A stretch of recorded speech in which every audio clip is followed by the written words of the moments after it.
桃园有一个国中生参加全国的美术比赛，摕到第优。不过，画内容说是过路人帝王条款，这伫最近是引起正大的争议。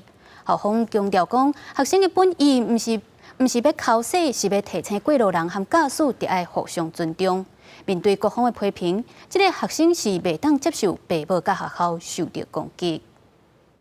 皇帝牵一只牛要过车路，边仔车敢若会使等伊先过，有人真无奈，有人咧哈戏。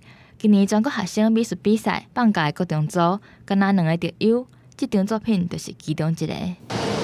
画得很好，画得很好，很有想象力。第一个就觉得我觉得他画得很漂亮。有民众学到伊色水配甲真斗大，嘛有学生讲画了真好。毋过因为前一阵仔才当咧查行人地狱的话题，这个作品佫以帝王条款为主题，就有网青甲一寡网友批评，过路人伫台湾已经有教育税，佫会安尼互人考试，教育是出什么问题？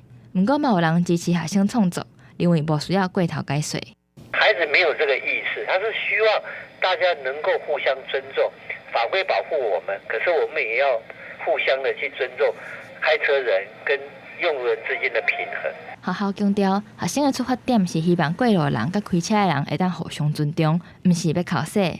校长嘛表示，学生目前的心情稳定，毋过无法度接受父母和学校，互人安尼叽叽嘟嘟。网红在指责指导老师，指责他的父母亲，还有指责学校怎么样，他觉得这一点，他觉得他不能接受，因为他是他自己的想法跟创意。回归到这样子的一个本身这个活动本身的意义，还有本身孩子的一个创意的部分去思考，不要用个人的任何的一个价值的观念去框在上面。国中生的创作引发讨论，作家吴若权发文为伊加油，因为提醒互相尊重的重要性，嘛希望这个学生莫去插网络顶的歹话，互家己搁较进步，继续画图。记者台北报道。